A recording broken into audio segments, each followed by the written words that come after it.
सभी को नमस्कार।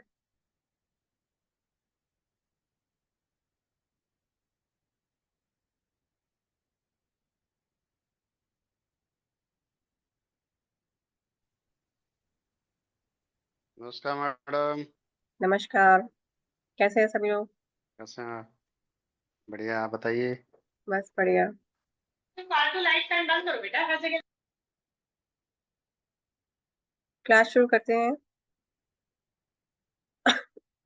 आज का हमारा टॉपिक है high, hypothyroidism. I think screen share हो गई। हाँ जी, हो गई। स्क्रीन। हाँ, ठीक है। हाइपोथायराइडिज्म का हम पढ़ रहे हैं आज। ये बीमारी जो है, हम इसको भी अपनी न्यूरोथेरेपी में एसिडोसिस में ही रखते हैं। अभी हम स्टार्टिंग में एसिडोसिस वाली प्रॉब्लम्स को लेंगे, फिर हम एल्कलोसिस पे आएंगे, ताकि ये समझने में इजी रहे कि हमने जो पहले पढ़ा था वो एसिडोसिस में आई है। ठीक है। तो हम चलते हैं आगे। हाइपोथायराइडिज्म, तो हाइपोथायराइडिज्म का क्या मतलब है कि पहले हम इससे पहले समझ लेते हैं कि थायराइड, वैसे तो मैं पढ़ा चुकी हूँ थायराइड को, लेकिन फिर भी हम थोड़ा सा ले लेते हैं ओवरव्यू की थायराइड ग्लैंड के बारे में कि थायराइड क्या है।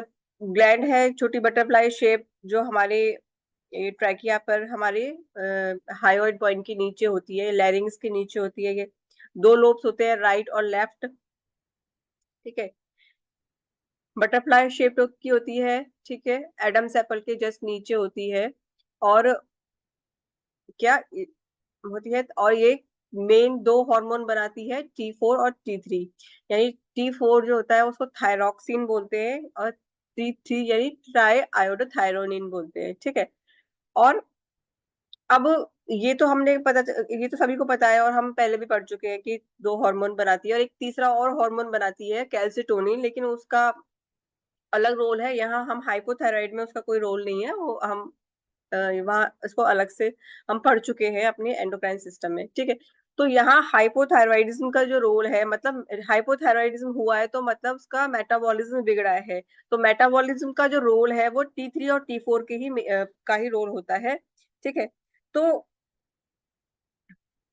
हाइ इसमें हम देखेंगे कि जो T3 T4 को निकालने के लिए रिस्पॉन्सिबल है, मतलब T3 T4 कब रिलीज होंगे, यानी थायराइड ग्लैंड कब रिलीज करेगी, तो उससे पहले हम पढ़ चुके हैं वैसे तो ये एंडोक्राइन सिस्टम में कि थायराइड ग्लैंड T3 T4 तब निकालती है जब एंटीरियर पिट्यूटरी TSH निकालती है, यानी anterior pituitary thyroid stimulating hormone या थायरोट्रोपिन निकालेगी, तब जाके वो T3 T4 को स्टिमुलेट करते, थायराइड को स्टिमुलेट करेगा ये हार्मोन। और TSH भी कब निकलेगा, जब TRH निकलेगा, यानी हाइपोथैलेमस से जब TRH थायरोट्रोपिन रिलीजिंग हार्मोन निकलेगा। तो बेसिकली हम ये देखें, जैसे हम पहले पढ़ चुके हैं कि हमारी बॉडी में एक सबसे पहले पीनियल ग्लैंड का इफेक्ट सब पे होता है, और पीनियल ग्लैंड के बाद हाइपोथैलेमस का इफेक्ट होता है वो सारे एंडोक्राइन सिस्टम को चलाने के लिए। अब एंडोक्राइन में भी अगर हाइपोथैलेमस के बाद फिर एंटीरियर पिट्यूटरी जो हार्मोन निकालती है, वो हाइपोथैलेमस के इफेक्ट में होते हैं, और फिर हाइपोथैलेमस के बाद जो मेन ग्लैंड है। तो हम थायराइड की बात करें तो थायराइड में भी के जो हार्मोन निकलते हैं T3 T4, तो उसके निकालने में भी ऐसे अगर हम बैक जाए तो हाइपोथैलेमस का भी रोल है, एंटीरियर पिट्यूटरी का भी रोल है, और हाइपोथैलेमस का भी रोल है, और पीनियल ग्लैंड का भी रोल है। तो उसमें कौन कौन उस कड़ी में कौन कौन से हार्मोन आते हैं? हाइपोथैलेमस से थायरॉइड रिलीजिंग हार्मोन, और एंटीरियर पिट्यूटरी से THH थायरॉइड स्टिमुलेटिंग हार्मोन। तो जो हम थायराइड प्रोफाइल में जो टेस्ट करवाते हैं, वो जो टेस्ट करवाते हैं वो TSH मतलब थायराइड स्टिमुलेटिंग हार्मोन, जो कहाँ निकलता है, किससे निकलता है? एंटीरियर पिट्यूटरी से। यानी ये भी हम पढ़ चुके हैं कि जो पिट्यूटरी ग्लैंड होती है उसके दो भाग होते हैं, एक आगे वाला और पीछे वाला भाग, मतलब दो लोब होते हैं। तो एंटीरियर मतलब आगे वाले लोब से निकलता है ये हार्मोन। ठीक है। आगे चलते हैं। तो ये पोजीशन हमने देख ही ली थायराइड की। अब क्या है, हमने पढ़ लिया कि जो thyroid releasing hormone, thyrotropin releasing hormone, और हाइपोथैलेमस। तो अब देखिए कि अगर जैसे हम बोल रहे हैं कि हाइपोथायरॉयडिज्म यानी क्या है कि थायराइड, हाइपो शब्द का मतलब होता है कहीं भी अगर आता है तो कम या लेस, यानी कुछ चीज वो कम बन रही है या वो कम काम कर रही है या कम हार्मोन बना रही है। क्योंकि ये एक एंडोक्राइन ग्लैंड है थायराइड, तो वो उसके शब्द उसके आगे हाइपो लगा हुआ है, दैट मीन्स कि वो अपने हार्मोन कम रिलीज कर रही है। क्योंकि वो हार्मोन रिलीज करती है तो वो कम काम कर रही है। उसके कम काम करने का मतलब ये है कि वो अपने जो हॉर्मोन्स हैं T3 T4 वो कम निकाल रहे हैं। डाउट, नो डाउट कि इसका इफेक्ट कैल्सिटोनिन में भी पड़ता होगा, लेकिन अभी हम क्योंकि T3 T4 की बात कर रहे हैं तो हम ये बोलेंगे कि हाइपोथायराइडिज्म का मतलब कि T3 T4 कम निकल रहे हैं। ठीक है।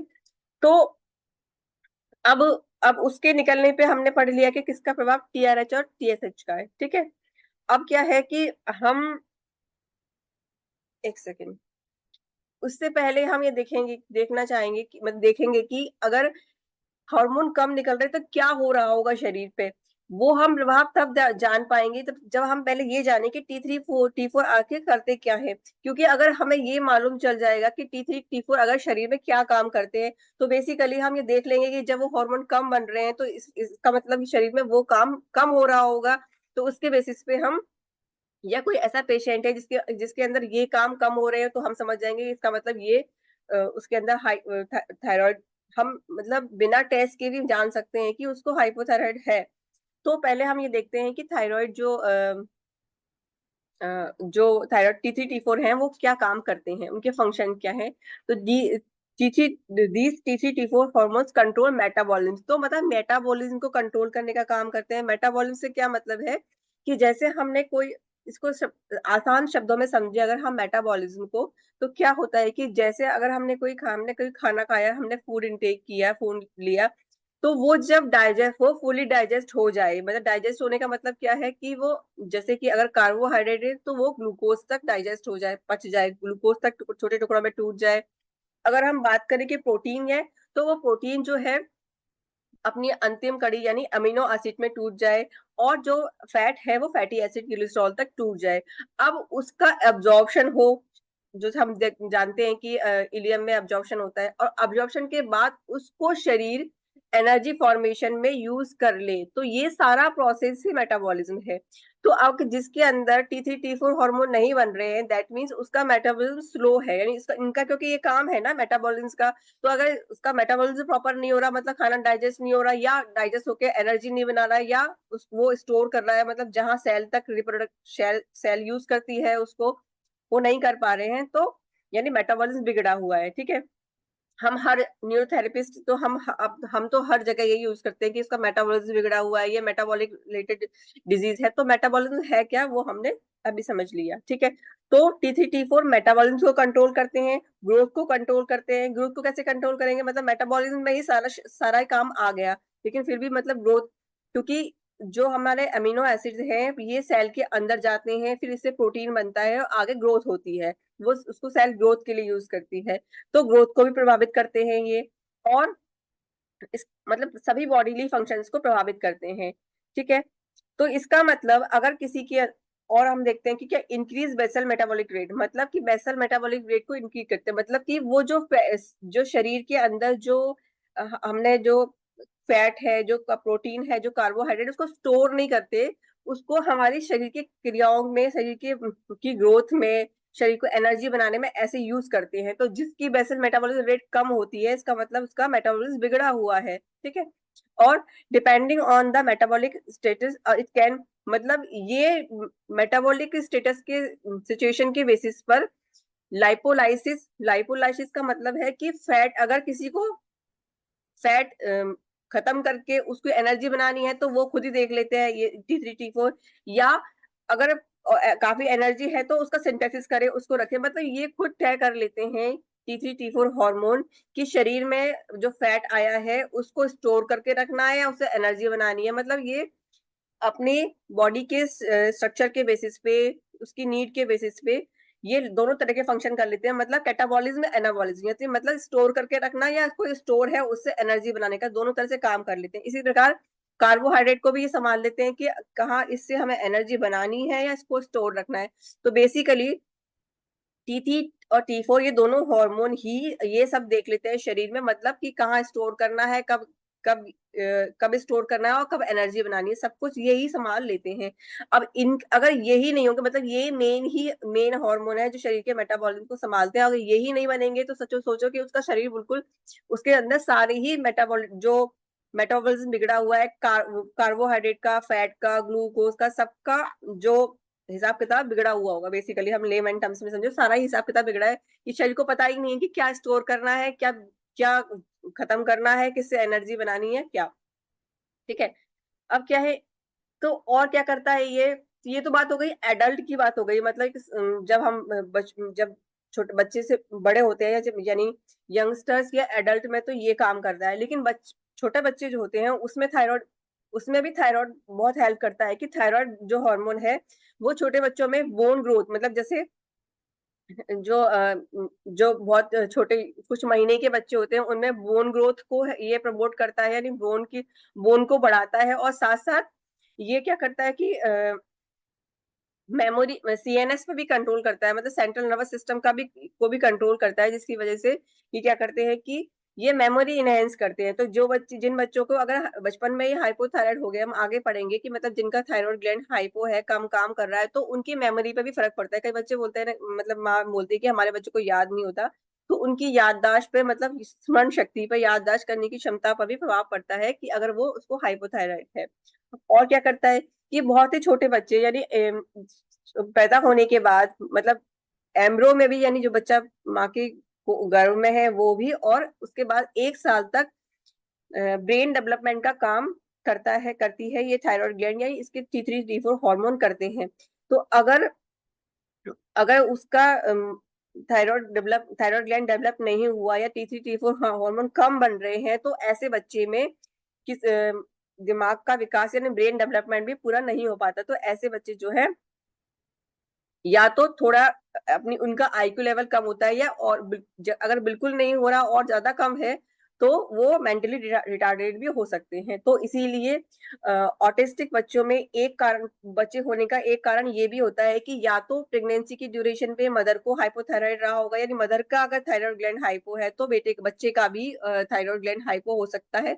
ये भी एक रीजन हो सकता है कि जो ऑटिस्टिक या डिसलेक्सिया या डिस्कैलकुलिया, मतलब जो बच्चे मेंटली थोड़े रिटार्डेड होते हैं, उनका एक कारण ये हो सकता है थायराइड ग्लैंड का कम काम करना। ठीक है, और क्या करता है कि थायराइड ग्लैंड जो है वो स्पीच और स्लीपीनेस का भी, मतलब जो आवाज का भी कंट्रोल करता है। और अब नींद का भी नींद के लिए, मतलब हमने देखा ना मेलेटोनिन से भी इसका रिलेशन होता है, तो नींद के लिए भी रिस्पॉन्सिबल है।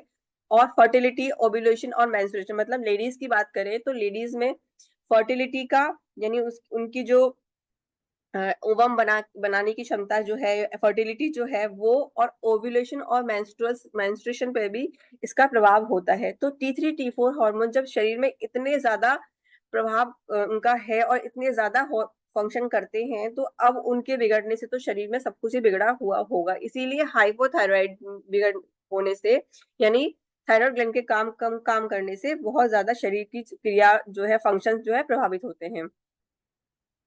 ठीक है, आगे चलते हैं। तो इसी वजह से क्या है कि अगर जिन लोगों के मेटाबॉलिज्म बिगड़ा हुआ होता है, तो वो क्या होता है, उनको वेट गेन होता रहता है, क्योंकि उनके शरीर में ये मैनेजमेंट तो है ही नहीं ना कि आगे कहाँ स्टोर करना है। उन्हें हमेशा थकावट महसूस होती है, मतलब एनर्जी नहीं मिलती है, थकावट महसूस होती है, और लेकिन वेट गेन होता रहता है। तो मतलब उनको बॉडी को पता ही नहीं है कि इससे एनर्जी बना सकते हैं, उसको स्टोर नहीं करना है। उनकी बॉडी जो है, जो एनर्जी नहीं बना पा रही है, थकान महसूस हो रही है, लेकिन वेट गेन होता चला जाता है। ठीक है, आगे चलते हैं। ये हमने जनरल पढ़ लिया कि T3 T4 के क्या काम है। अब हम पढ़ते हैं कि हाइपोथायराइडिज्म के क्या कितने टाइप होते हैं। तो दो टाइप के, ब्रॉडली देखा जाए तो हम दो टाइप में डिवाइड करेंगे कि थायराइड हाइपोथायराइडिज्म को, यानी कि एक तो जो नॉर्मल, जैसे हम देखते हैं कि जहाँ एक्चुअली में T3 T4 बन ही नहीं रहे, मतलब कि जब it directly impact our thyroid, यहाँ थायराइड ग्लैंड का ही प्रभाव होता है, जिसकी वजह से थायराइड के हार्मोन जो T3 T4 हार्मोन जो है वो भी नहीं बन रहे। तो अगर हम ब्लड टेस्ट की बात करें तो ब्लड टेस्ट में T3 T4 कम आएंगे और TSH भी बढ़ा हुआ आएगा, यानी मतलब थायराइड जो स्टिमुलेटिंग हार्मोन है, यानी एंटीरियर पिट्यूटरी जो हार्मोन बनाती है थायराइड ग्लैंड को स्टिमुलेट करने वाली, तो वो TSH भी बढ़ा हुआ होगा इसमें, और साथ साथ T3 T4 भी कम होंगे, क्योंकि ये हाइपो है तो उसके हार्मोन भी कम होंगे। तो यही एक्चुअल टाइप का और हाइपोथायराइडिज्म है। लेकिन एक और प्रकार है जो ज्यादा कॉमन है, एक्चुअल थायराइड हाइपोथायराइडिज्म से ज्यादा कॉमन है, सब क्लिनिकल हाइपोथायराइडिज्म। सब क्लिनिकल क्यों बोलते हैं इसको? क्योंकि इसमें हम देखते हैं कि पेशेंट्स के जो T3 T4 है वो नॉर्मल है, लेकिन TSH बढ़ा हुआ है। मतलब ये जो है इसमें माइल्ड थायराइड फेलियर है, मतलब थायराइड ग्लैंड बना तो रही है, लेकिन वो इतना भी कम नहीं बना रही है कि जितना कि वो लेवल में कम हो जाए, लेकिन इतना ज्यादा भी नहीं बना रही कि TSH वहां से बनना बंद हो। एक्चुअली क्या है, जैसे कि हमारी बॉडी में नेगेटिव फीडबैक सिस्टम होता है हॉर्मोन्स के लिए, कि जैसे अगर कोई पर्टिकुलर हार्मोन, या हम T3 T4 की ही बात करते हैं, थायरॉक्सिन और ट्राईआयोडीन थायरोनिन की, कि अगर ये अपने जैसे कि फॉर एग्जाम्पल जैसे कि माना कि 43 से 50 की रेंज पर इनकी इसका है, तो अगर बॉडी, मैंने जस्ट एग्जांपल लिया है, मैं आपको नॉर्मल वैल्यूज दूंगी कितनी होती है। तो जैसे माना कि 50 ml पर 100 ml ब्लड में होना चाहिए, ठीक है, इतना माना कि हमने मान लिया। तो अगर 50 से ऊपर, जैसे 50 के बाद 51 पे गया, तो तभी ये नेगेटिव फीडबैक सिस्टम काम करेगा कि 51 हो गया है, तो उधर से TSH बनना बंद होगा, और TRH का जो है वो हाइपोथैलेमस इनहिबिटरी हार्मोन निकालेगा कि अब TSH नहीं बनाओ, और अब जो वो है सामान्य से ज्यादा हो गया है। इसी प्रकार अगर जैसे मैंने बताया था 43 से 50 की रेंज है, तो 43 से कम होगा तो वो रिलीजिंग हार्मोन निकालने लगता है हाइपोथैलेमस, और फिर TSH निकलने लगता है, और फिर आगे वो दोनों वो थायराइड हार्मोन जो है T3 T4 और निकलने लगते हैं। लेकिन ये केस क्या है कि इसमें एकदम 50 बना हुआ है, मतलब ना तो कम है ना ज्यादा, मतलब ये रेंज में तो है। अगर रेंज से बढ़ेगा तभी तो वो बनाना बंद करेगी, लेकिन ये एकदम रेंज वाला केस होता है कि जिसमें जो है वो जो और इतना कम ज्यादा भी नहीं हुआ होता है कि वो बनाना बंद कर दे, TSH निकालना बंद कर दे, और ना ही इतना कम होता है कि इनहिबिटरी हार्मोन निकलने लगे। तो इसी ऐसे केसेस में क्या होता है कि T3 T4 तो नॉर्मल रेंज में आते हैं, लेकिन TSH बढ़ा हुआ होता है, तो इसको सब क्लिनिकल हाइपोथायराइड कहते हैं। और ऐसे व्यक्तियों को सिम्टम हो भी सकते हैं और नहीं भी हो सकते। तो अधिकतर केसेस में ऐसा क्या होता है कि ज्यादा सिम्टम्स नहीं होते हैं, लेकिन इसको बहुत लंबे टाइम तक अगर ऐसी स्थिति बनी रहती है तो फिर सिम्टम्स आने लग जाते हैं, जो कि हाइपोथायराइड के होते हैं, हम आगे देखेंगे। ठीक है, तो सब क्लिनिकल हाइपोथायराइड के केस में ओनली TSH का लेवल बढ़ा हुआ होगा, लेकिन T3 T4 हार्मोन जो है नॉर्मल रेंज में दिखते हैं। और ये अपने आप में एक बहुत ही कंफ्यूजन का विषय है कि एक्चुअल इसको हम हाइपोथायराइड माने। अभी कुछ दिन पहले ग्रुप्स में भी चर्चा हो रही थी कि इसको ये हाइपोथायराइड है या नहीं है। बेसिकली हाइपोथायराइडिज्म ही है, और इसको हमको एज ए हाइपोथायराइड, मतलब थायराइड हाइपो है, स्लगिश है, ऐसे ही ट्रीट करना चाहिए। क्योंकि ये आगे अगर ये ट्रीट नहीं हुई, मतलब ऐसी सिचुएशन बनी रही बॉडी में और इस पे हमने काम नहीं किया, तो ये आगे चलकर एक्चुअल हाइपोथायराइड में बदल जाती है। ठीक है, सिम्टम्स क्या क्या हो सकते हैं हाइपोथायराइड में, मतलब कि तब थायराइड ग्लैंड जो है कम काम कर रही है, तो क्या क्या सिम्टम्स हो सकते हैं कि कॉन्स्टिपेशन। सब जानते हैं कि हमने न्यूरोथेरेपी की बुक में ही पढ़ा है कि हाइपोथायराइड इक्वल्स टू कॉन्स्टिपेशन। तो सबसे बड़ा सिम्टम यही है कि कॉन्स्टिपेशन। कॉन्स्टिपेशन क्यों? क्योंकि उसका सारा मेटाबॉलिज्म बिगड़ा हुआ है, बॉडी को नहीं पता कि कब कैसे डाइजेशन बिगड़ा हुआ है, एब्जॉर्प्शन बिगड़ा हुआ है, और सारा सिस्टम बिगड़ा हुआ है। तो सबसे बड़ा उसको, ऐसे व्यक्तियों को कॉन्स्टिपेशन भी होता है। स्किन ड्राई हो जाती है, ठीक है, हॉर्स आवाज जो है भारी हो जाती है, हेयर थिन हो जाते हैं, हेयर थिन, या बाल रूखे सूखे या झड़ने लग जाते हैं, डिप्रेशन जैसी स्थिति बन जाती है, टायर्डनेस रहती है, वेट गेन हो जाता है, मसल वीकनेस हो जाती है, मेंस्ट्रुअल साइकिल जो है वो हैवी और इरेगुलर हो जाते हैं। फीमेल्स की बात करें तो हार्ट रेट स्लो हो जाती है, या जिसको ब्रेडिकार्डिया, मतलब हार्ट रेट स्लो हो जाती है। और सेंसिटिविटी टू कोल्ड, मतलब ऐसे लोगों को ठंड ज्यादा लगती है। पफी आईज, तो आईज के कई लोग ये भी बहुत एक कॉमन अच्छा सिम्टम है जिससे हम पहचान सकते हैं कि इसको हाइपोथायराइड में। ऐसे पेशेंट जिनको एक्चुअल हाइपोथायराइड होता है, उनके आंखों के नीचे भी अधिकतर वो पफीनेस दिखती है। तो पफीनेस इफ इन फेस, या specially around eyes area. Coarse hair and skin, मतलब हेयर जो है खराब ड्राई और मोटे हो जाते हैं, स्किन भी रफ ड्राई हो जाती है। ठीक है।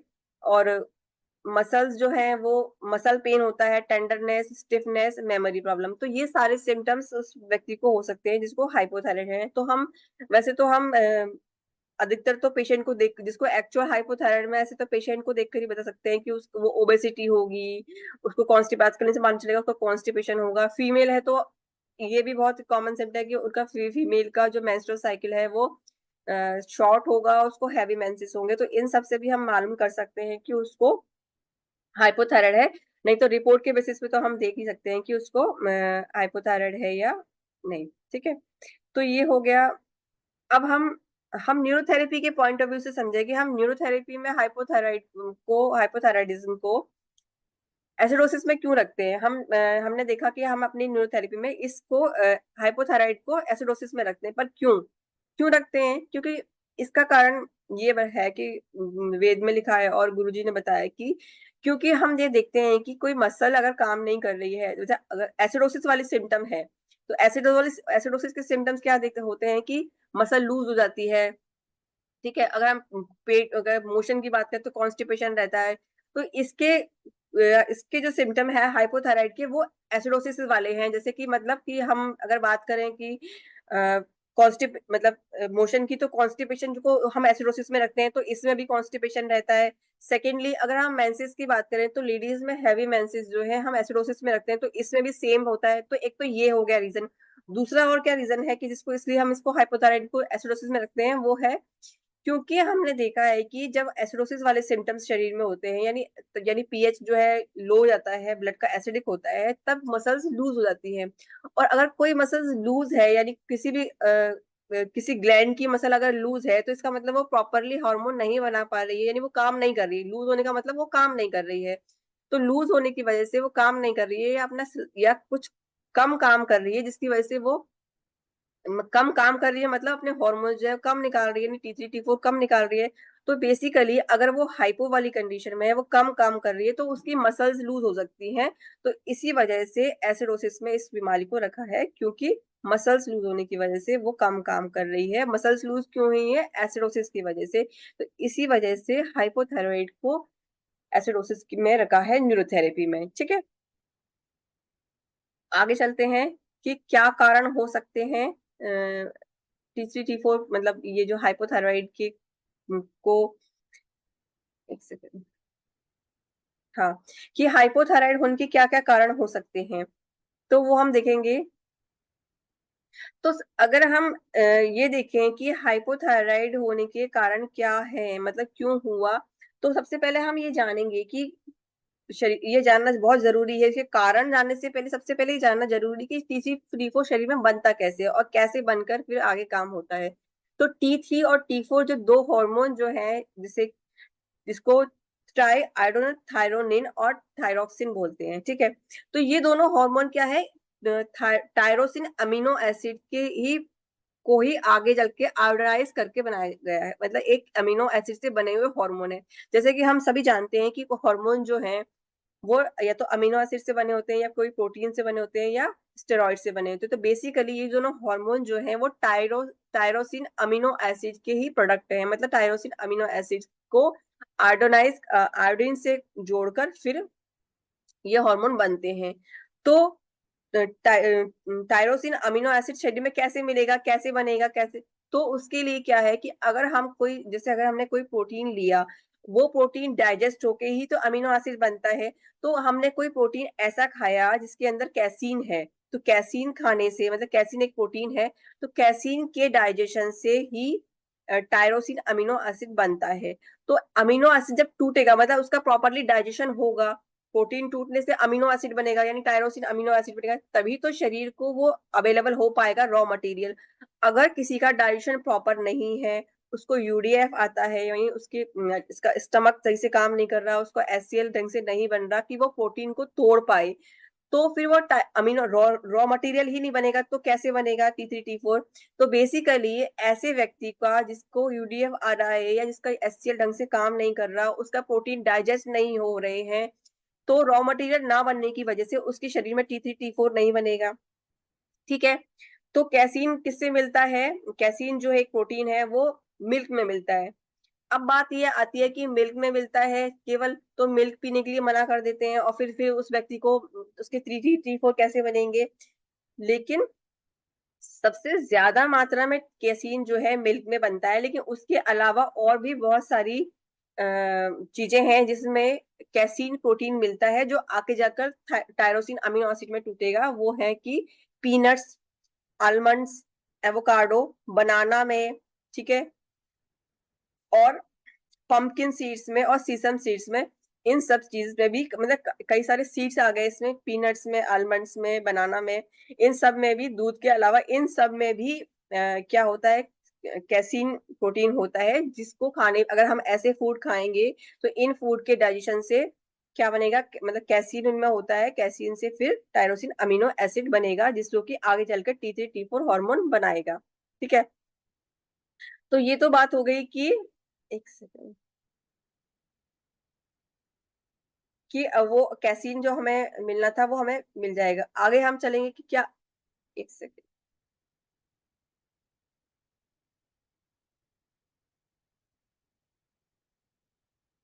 हम्म, ठीक है। और क्या जरूरी है इसके लिए कि, जैसे हमने बताया, मैंने टायरोसिन अमीनो एसिड को आयोडोनाइज करके, आयोडीन के साथ मिलके ही ये बनते हैं। तो दूसरी चीज क्या, जरूरी चीज क्या है कि आयोडीन होना चाहिए। अगर कोई व्यक्ति ऐसा खाना खा रहा है जिसके अंदर आयोडीन नहीं है, या उसकी इंटेस्टाइन जो है आयोडीन को एब्जॉर्ब नहीं कर पा रही है, तो भी नहीं बनेगा। क्योंकि हमें दो ही मेन चीज चाहिए, क्या, टायरोसिन अमीनो एसिड और आयोडीन।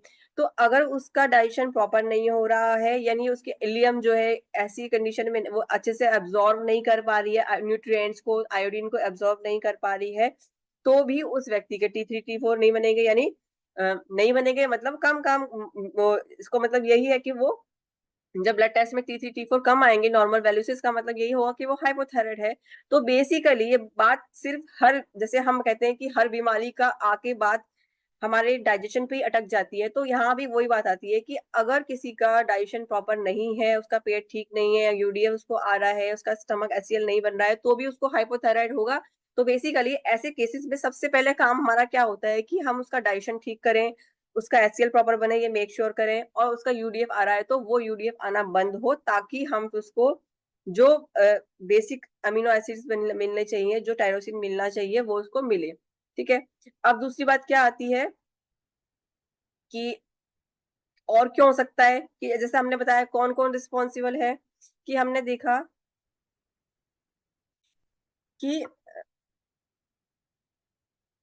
कि वो जैसे कि किस इसके लिए अमीनो, ये सॉरी, T3T4 को रिलीज करवाने के लिए कौन रिस्पॉन्सिबल है, किसका काम है, कि एंटीरियर पिट्यूटरी।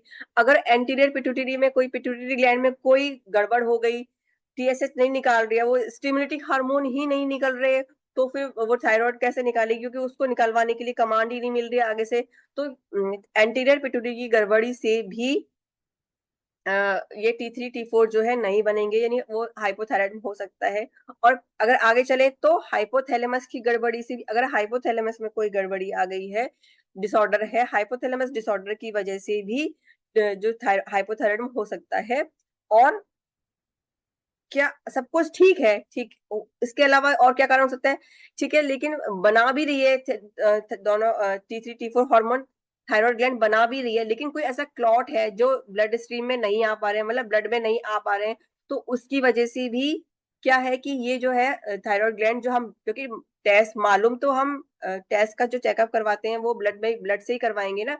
तो अगर ब्लड में लेवल में कम आएगा, मतलब बेचारी वो बना भी रही है, लेकिन वो किसी क्लॉट की वजह से आ नहीं पा रहे हैं ब्लड में, जो, क्योंकि ब्लड के थ्रू ही तो वो सेल में जाएंगे, तो सेल में नहीं जा पा रहे हैं तो काम नहीं कर पा रहे, तो वहां उसके रास्ते में उसके हार्मोन जो है, कहीं कोई क्लॉट है ब्लड वेसल्स में, जिसकी वजह से वो है ब्लड स्ट्रीम में नहीं आ पा रहे हैं और प्रॉपरली फंक्शन नहीं हो पा रहा है। तो क्लॉट भी एक रीजन हो सकता है। ठीक है, ये तो हमने जनरल रीजन पढ़ लिए। और क्या है कि कैल्शियम की वजह, जैसे हमने बताया कि मसल्स लूज हो गई, तो मसल्स लूज एसिडोसिस की वजह से भी हो सकती है, और कैल्शियम की कमी से, जैसे हमने देखा, हमें जानते हैं, हम पढ़ चुके हैं पहले भी, कि कैल्शियम एक ऐसा एलिमेंट है, इलेक्ट्रोलाइट है, जो कि बहुत जरूरी है कि किसी भी मसल के कॉन्ट्रेक्शन के लिए। तो अगर कैल्शियम की कमी हो गई तो भी शरीर में, तो भी वो मसल्स कॉन्ट्रैक्ट नहीं हो पा रही है उसकी थायराइड ग्लैंड की, और वो रिलीज नहीं कर पा रही है T3 T4। तो ये तो एक जनरल कारण हो गए कि जिसकी वजह से हाइपोथायराइड में हो सकता है, मतलब कैल्शियम की कमी का डाइजेशन प्रॉपर नहीं होना, यूडीएफ आना, पिट्यूटरी डिसऑर्डर या हाइपोथैलेमस डिसऑर्डर। इसके अलावा क्या, हशीमोटो एक ऑटोइम्यून डिजीज है जिसकी वजह से भी हाइपोथायराइड हो सकता है। हशीमोटो डिजीज में क्या होता है कि जो इम्यून सिस्टम है वो एंटीबॉडीज बनाता है थायराइड, स्पेसिफिकली थायराइड ग्लैंड के सेल्स के, जो T3 T4 हार्मोन निकालती है, फॉलिकुलर सेल्स जो निकालती हैं उसके अगेंस्ट एंटीबॉडीज बनाता है। जैसे कि हम जानते हैं कि जब हम कोई ऑटो इम्यून डिजीज होती है उसमें किसी पर्टिकुलर सेल के लिए ही शरीर जो है एंटीबॉडीज बनाना शुरू करता है। तो जैसे हमने डायबिटीज में पढ़ा था कि बीटा सेल्स के अगेंस्ट जब एंटीबॉडीज बन रही होती तो बीटा सेल्स नहीं बन रही होती, इसकी वजह से जो इंसुलिन नहीं बन रहा होता है। तो यहाँ पर हाशिमोटो डिजीज में क्या होता है कि थायराइड ग्लैंड की जो फॉलिकुलर सेल्स हैं वो जो T3 T4 हार्मोन बनाती है उसके अगेंस्ट एंटीबॉडीज बन रही होती है शरीर में, तो जिससे वो जो हार्मोन का प्रोडक्शन शरीर में कम हो जाता है और हाइपोथायराइड जैसे सिम्टम्स फिर आने लगते हैं। ठीक है, ये हो गया। और ये तो हमने पढ़ ली कि रीजन जिसकी वजह से, और क्या है कि और क्या हो सकता है उसमें है थायराइडाइटिस, मतलब थायराइड में इन्फ्लेमेशन हो गया, किसी वजह से थायराइड ग्लैंड में इन्फ्लेमेशन हो गया और इन्फ्लेमेशन होने की वजह से वो प्रॉपरली हार्मोन नहीं बना पा रही, काम नहीं कर रही है, तो भी क्या हो सकता है कि हाइपोथायराइड जो है हो जाएगा, जो कि हाइपोथायराइड जैसे सिम्टम्स आने लगेंगे। ठीक है, अब आगे चलते हैं कि हमने ये तो एडल्ट में पढ़ लिया कि ऐसे सिम्टम्स जो हाइपोथायराइड के आएंगे, लेकिन अगर हमने हमने पहले ही देख लिया कि अगर जो बेबी है, मतलब अगर जो छोटे बच्चे हैं उनमें अगर थायराइड जो ग्लैंड है वो प्रॉपरली काम नहीं कर रही है तो उसकी वजह से उनका मेंटल डेवलपमेंट और साथ में बोन डेवलपमेंट, ग्रोथ सभी में फर्क पड़ता है। तो इसी प्रकार अगर प्रेगनेंसी में कोई लेडी है जिसके अंदर जिसको हाइपोथायराइडिज्म है, यानी उसके जो T3 T4 प्रॉपरली नहीं बन रहे हैं, तो आगे चलकर उसके बच्चे में भी ये जो है उसके प्रीमेच्योर डिलीवरी के केसेस बन जाते हैं, या उसके जो बेबी होने के बाद भी उसमें मेंटल रिटार्डेशन या पुअर डेवलपमेंट जैसे सिम्टम्स उसके बेबी को रहते हैं। ठीक है, ये हो गया, हमने पढ़ लिया कि हाइपोथायराइड के होने पे क्या होता है, कॉजेस पढ़ लिए, सिम्टम पढ़ लिए। अब ये है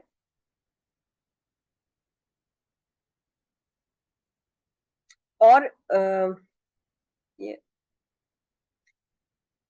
अब क्या है कि एक और सिचुएशन कंडीशन जिसको गॉइटर बोलते हैं, गॉइटर भी हाइपोथायराइड के, मतलब जिसमें क्या होती है कि ये गॉइटर भी हाइपोथायराइड में अगर ये हम ट्रीट ना करें, मतलब अगर मालूम चल जाए किसी को, नॉर्मली ट्रीट कर दिया तो ऐसे सिम्टम्स नहीं आते। अगर जो हाइपोथायराइड इजीली, मतलब शुरुआत के दिनों में अगर डायग्नोस ना हो और इसका ट्रीटमेंट ना हो तो उसके बाद क्या कॉम्प्लिकेशन हो सकते हैं, मतलब कि क्या हाइपोथायराइड की का कॉम्प्लिकेशन आगे बढ़ सकते हैं। उसमें क्या है कि गॉइटर में क्या है कि वो जब इसमें क्या होता है, ये आयोडीन की कमी से होता है, मतलब शरीर में आयोडीन प्रॉपर नहीं मिल रहा होता है, तो जिसकी वजह से ये थायराइड ग्लैंड जो है आयोडीन की खोज में, अगर हम आसान शब्दों में समझे तो आयोडीन की खोज में वो अपने आप को साइज में बड़ा करती जाती है और वो साइज में बहुत बड़ी हो जाती है।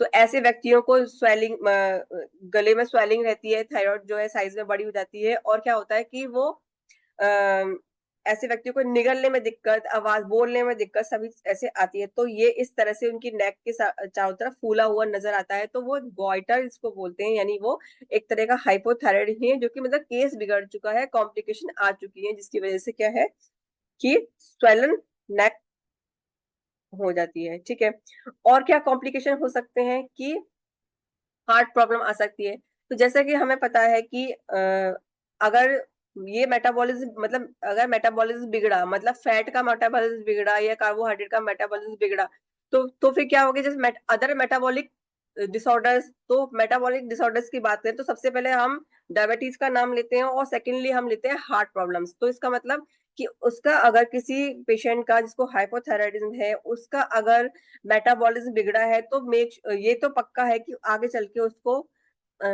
हार्ट की प्रॉब्लम आने वाली है, यानी कार्डियोवैस्कुलर प्रॉब्लम, क्योंकि उसका ब्लड के अंदर कोलेस्ट्रॉल बढ़ता जाएगा और उसको कार्डियोवैस्कुलर प्रॉब्लम्स आगे चल के अगर ट्रीटमेंट नहीं करवाया उसने तो आगे चलकर उसको हार्ट रिलेटेड प्रॉब्लम यानी कि कोलेस्ट्रॉल बढ़ के एथेरोस्क्लेरोसिस जैसी प्रॉब्लम आ सकती है। और अगर ये प्रॉब्लम रही तो और क्या, अगर जैसे मैंने बताया कि अगर मेटाबॉलिक डिसऑर्डर्स रहे, शरीर के अंदर कोलेस्ट्रॉल रहा, बॉडी के अंदर शुगर अगर एक्सेस में रहा, तो फिर पेरिफेरल न्यूरोपैथी।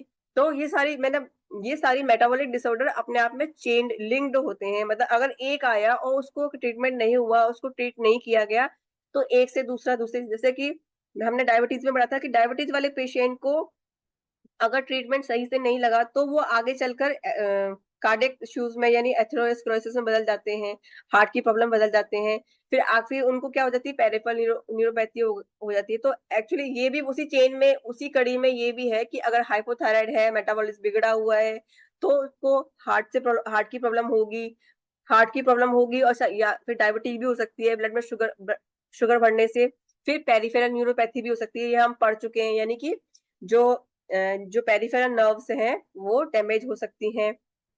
और एक और सिम्टम है, मतलब बहुत एक और कॉम्प्लिकेशन है, जो कि हाइपोथायराइड की वजह से अगर अर्ली स्टेज में, मतलब 30 अपने 20 और 30 के बीच में अगर हाइपोथायराइड हो गया तो उस लेडी को इनफर्टिलिटी भी हो सकती है। जैसा कि हमने शुरू में देखा कि T3 T4 हार्मोन जो है वो ओव्यूलेशन में, मेंस्ट्रुएशन में, ओव्यूलेशन में भी हेल्प का भी काम करते हैं। तो अगर किसी को अर्ली स्टेज में हाइपोथायराइड, किसी फीमेल को अर्ली स्टेज में हाइपोथायराइड हो जाए तो उसकी फर्टिलिटी पे भी फर्क पड़ता है। मतलब उसको इनफर्टिलिटी यानी बांझपन जैसे भी लक्षण दिख सकते हैं। ठीक है, और क्या है, बर्थ डिफेक्ट, मतलब वो तो हमने पढ़ लिया। तो कैसे डायग्नोस करेंगे ब्लड टेस्ट से, तो ब्लड टेस्ट में हम जो है T3 T4 और TSH, वैसे तो जनरली सुपरफिशियली तो TSH भी देख लेते हैं, लेकिन TSH जो है वो एक्चुअल माप नहीं है। मतलब ऐसे एक्चुअली मालूम नहीं चलता कि उसको कौन सा वाला थायराइड, जैसे मैंने बताया कि थायराइड को हम T3 T4 और TSH तीनों में देखेंगे तो मालूम चलेगा एक्चुअली उसको सब क्लिनिकल है या एक्चुअल है, मतलब उसको कितने ट्रीटमेंट की जरूरत है, हम कितना सीरियसली उस पेशेंट को लें। तो इसीलिए जब भी हम अपने पेशेंट्स को, हमारे पेशेंट आते हैं जिनका हमारे पास हाइपोथायराइड प्रॉब्लम को लेके आते हैं और आगे उनको हमें ट्रीटमेंट देना हो, या कभी ऐसा लगता है कि इसको हाइपोथायराइड हो सकता है, तो उसको हम T3 T4 के साथ TSH के साथ T3 T4 कराने के लिए भी बोले, यानी उसका पूरा थायराइड प्रोफाइल कराने के लिए बोले, ताकि अगर T3 T4 नॉर्मल रेंज में है और TSH बढ़ा हुआ है तो उसको सब क्लिनिकल भी हो सकता है। और अगर, क्योंकि वहां पे हमें बेसिकली उसके मेटाबॉलिज्म को ज्यादा सुधार,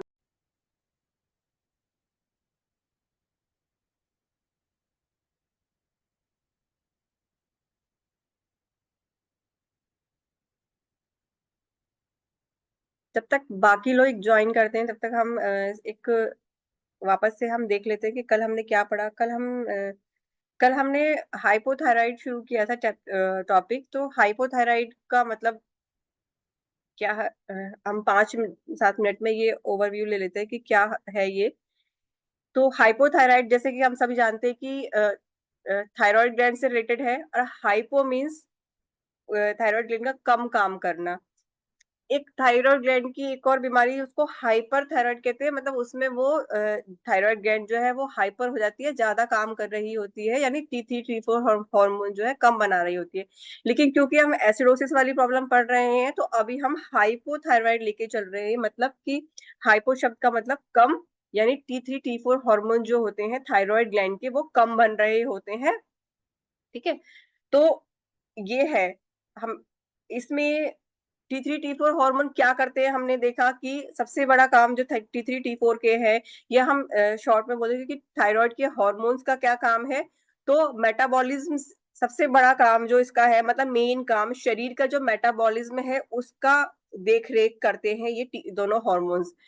तो मेटाबॉलिज्म को हमने समझा कि मेटाबॉलिज्म एक्चुअली है क्या। तो अगर मेटाबॉलिज्म को एक आसान शब्दों में समझा जाए तो जैसे हमने जो भी खाना खाया, जो भी हम फूड लेते हैं, तो उसको डाइजेशन से लेकर, मतलब कि वो छोटे छोटे टुकड़ों में टूटे, मतलब वो अपने जो अंतिम घटक जैसे कि कार्बोहाइड्रेट ग्लूकोज में टूटते हैं, प्रोटीन फैट में, प्रोटीन जो है अमीनो एसिड्स में, और फैट जो है फैटी एसिड्स में टूटते हैं। तो उसका डाइजेशन प्रॉपर हो, प्लस डाइजेस्ट होके वो एब्जॉर्ब प्रॉपरली हो, और अब्जॉर्ब होकर वो वहां पहुंच जाए जहां उसको यूज होना है, मतलब सेल्स तक पहुंच जाए। फिर आगे सेल्स उससे एनर्जी बनाएगा, स्टोर करेगा, प्रोटीन बनाएगा, वट जो भी करेगा वो काम अब सेल्स पे छोड़ दिया जाता है। तो ये पूरा प्रोसेस में डाइजेशन, अब्जॉर्प्शन प्लस उसको सेल्स तक पहुंचाकर उससे जो भी बनेगा, ये सारी देखरेख जो है, ये सब सारा काम मेटाबॉलिज्म में आता है। तो बेसिकली ये सारा ही काम जब T3 T4 हार्मोन देख रहे हैं मतलब इनका ही सारा काम है। तो अब यही हार्मोन कम बनेंगे तो सारे शरीर में सब कुछ गड़बड़ हो जाएगा, क्योंकि ना तो डाइजेशन प्रॉपर होगा, ना एब्जॉर्प्शन प्रॉपर होगा, ना उससे एनर्जी बनेगी, कैसे मतलब कैसे बॉडी मास इंडेक्स सही बैठेगा, क्योंकि वो फिर वेट गेन होता रहेगा। तो ये सारा काम प्लस ग्रोथ, ये सारा काम जो है T3 T4 देखते हैं। तो अगर हाइपोथायराइड वाली कंडीशन है, दैट मीन्स उसके कम हार्मोन कम बन रहे हैं, तो सारा शरीर में सारा काम प्रभावित होता है। तो उन लोगों को क्या क्या सिम्टम्स हो सकते हैं, ये हमने देखा कि वेट गेन होने लगता है, लेकिन शरीर में कमजोरी फील होती है, थकावट महसूस होती है, क्योंकि हमने देखा प्रोटीन का डाइजेशन प्रॉपर नहीं हो पाता, मतलब प्रोटीन का मैनेजमेंट नहीं हो पाता। तो इसका मतलब फिर क्योंकि बाल प्रोटीन के बने होते, रूखे सूखे बाल हो जाती है, स्किन भी ड्राई हो जाती है, आवाज थोड़ी भारी हो जाती है, थकान रहती है। ठीक है। और क्या हो सकते हैं कि पफीनेस, स्पेशली आईज के पास पफीनेस रहती है, मतलब थोड़ा फूला फूला रहता है। ठीक है। और क्या होती है, अगर छोटे बच्चों की बात, ये तो एडल्ट में कर लिए, और भी बहुत सारे सिम्टम होते हैं, कल हमने डिटेल में देखे थे। अगर हम छोटे बच्चों की बात करें तो 1 साल तक बच्चे के ब्रेन का डेवलपमेंट और बोन डेवलपमेंट का मेन काम, जो जिसपे मेन जिम्मेदारी होती है, वह थायराइड ग्लैंड पे। तो अगर बच्चे को मदर को नहीं है, और केवल बच्चे को किसी वजह से उसकी ब्रेन मतलब उसकी थायराइड ग्लैंड पूरी तरह डेवलप नहीं हो पाई, किसी भी रीजन से, मे बी वो जेनेटिक हो सकता है, कुछ और भी रीजन, तो किसी वजह से अगर बच्चे में थायराइड ग्लैंड हाइपो है या पूरी तरह डेवलप नहीं हो पाई है, तो बच्चे में हाइपोथायराइड वाले कैरेक्टरिस्टिक्स होंगे। तो उसमें क्या है, सबसे पहला उसका ब्रेन का डेवलपमेंट पूरा नहीं होगा, उसका ग्रोथ प्रॉपर नहीं होगी, उसका बोन डेवलपमेंट पूरा नहीं होगा। तो ये हो सकते हैं सिम्टम्स। या अगर मदर के वुम में ही, मतलब अगर पेट में ही उसको हाइपोथायराइड मदर को भी है, तो बच्चे को वहीं से अगर डेवलपमेंट प्रॉपर नहीं हुआ, तो बच्चा मेंटली रिटार्डेड भी हो सकता है। तो ये हमने देखा कि थायराइड के डिसफंक्शन से क्या हो सकता है। ठीक है। फिर आगे हमने देखा कि इसके क्या क्या कारण हो सकते हैं। तो हमने ये देखा कि क्या क्या कारण हो सकते हैं। तो क्योंकि हमने देखा कि अगर जो थायराइड के जो हार्मोन है, यानी T3 T4 जो है, वो किस किस चीज से मिलके बने हैं, तो वो 2 चीजों से मिलके बने हैं। एक तो है टायरोसिन अमीनो एसिड, और दूसरा है आयोडीन। तो मेन 2 चीज इनसे मिलके बने हैं, तो मतलब ये इसका रॉ मटेरियल है। तो अगर शरीर में रॉ मटेरियल नहीं होगा, तो ये हार्मोन नहीं बनेंगे। तो रॉ मटेरियल क्या है, टायरोसिन अमीनो एसिड। तो अमीनो एसिड किससे बनते हैं, प्रोटीन के डाइजेशन से बनते हैं। तो अगर देखा जाए तो किसी के शरीर में अगर प्रॉपर डाइजेशन नहीं हो रहा है, मतलब अमीनो एसिड नहीं बन रहे, मतलब प्रोटीन का डाइजेशन प्रॉपर नहीं हो रहा है, तो अमीनो एसिड्स नहीं बनेंगे। स्पेशली कैसीन प्रोटीन, क्योंकि कैसीन प्रोटीन से के टूटने से ही टायरोसिन अमीनो एसिड बनता है। तो टायरोसिन कैसीन किस में मिलता है, सबसे ज्यादा दूध में मिलता है। इसके अलावा पीनट में, बनाना, केले में, पीनट्स में, और बहुत सारे सीड्स है, मतलब सीड्स में, इन सब चीजों में ये सब ज्यादा मिलता है। तो ये सब चीजें प्रॉपरली डाइजेस्ट, ये हैवी डाइजेशन, मतलब हैवी प्रोटीन में आता है कैसीन। तो मतलब ये वाला डाइजेशन इसका प्रॉपर नहीं हो रहा, प्रोटीन डाइजेस्ट प्रॉपरली नहीं हो रहे। अब प्रोटीन डाइजेस्ट क्यों नहीं हो रहे, तो हम सब जानते हैं कि प्रोटीन का डाइजेशन जो है, हमने डाइजेशन वाले चैप्टर में पढ़ा है कि स्टमक से शुरू हो जाता है। स्टमक के पेप्सिन जो है वो पार्शियली डाइजेस्ट करता है, फिर आगे जाके ड्यूोडेनम में पाचन होता है। तो इसका मतलब ये है कि उसके शरीर में या तो पेप्सिन कम बन रहा है, या HCl नहीं बन रहा प्रॉपर, कि जिसकी वजह से जो उसका, हमने देखा था डाइजेशन वाले चैप्टर में कि HCl की उपस्थिति में ही पेप्सिनोजन जो है वो पेप्सिन में कन्वर्ट होता है।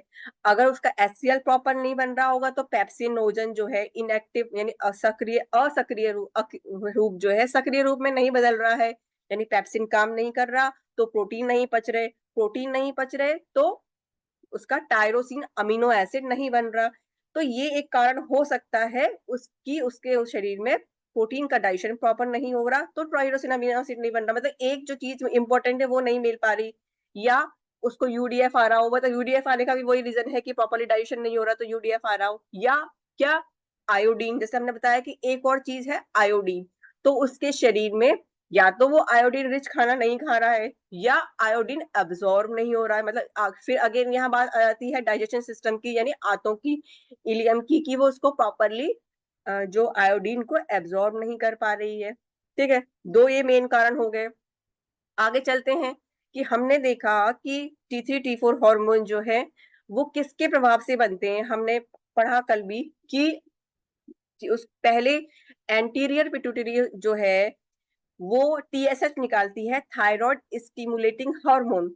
अगर वहां से स्टिमुलेटिंग हार्मोन नहीं निकल रहा होगा तो भी थायराइड अपने हार्मोन नहीं निकाल रही होगी, कम निकाल रही होगी, तो वहां भी हम देखते हैं कि गड़बड़ी कहाँ भी हो सकती है। गड़बड़ी एंटीरियर पिट्यूटरी में भी हो सकती है, यानी पिट्यूटरी के आगे वाले भाग में भी हो सकती है कि उस वहां से रिलीज नहीं हो पा रहे, या वहां कोई, या तो उसकी गड़बड़ी है या वो बना भी रही है पर वहां से रिलीज नहीं, मतलब वहां कोई क्लॉट हो जिसकी वजह से वहां एंटीडेटर पिट्यूटरी के हार्मोन जो है थायराइड तक नहीं पहुंच रहे। ठीक है, दो कारण, चार कारण पढ़ लिए। अब एक और क्या कारण हो सकता है कि हमने देखा कि पहले हाइपोथैलेमस रिलीजिंग हार्मोन निकालता है TRH, उसके बाद फिर जो एंटीरियर पिट्यूटरी जो है वो TSH निकालती है। तो ये गड़बड़ी वहां भी हो सकती है हाइपोथैलेमस में कि हाइपोथैलेमस ही नहीं काम कर रहा हो, वो TRH नहीं निकाल रहा हो जिसकी वजह से TSH निकल रहा हो, जिसकी वजह से थायराइड के हार्मोन नहीं निकल रहे होते। तो हम ये मान के चलते हैं कि गड़बड़ी हाइपोथैलेमस में भी हो सकती है।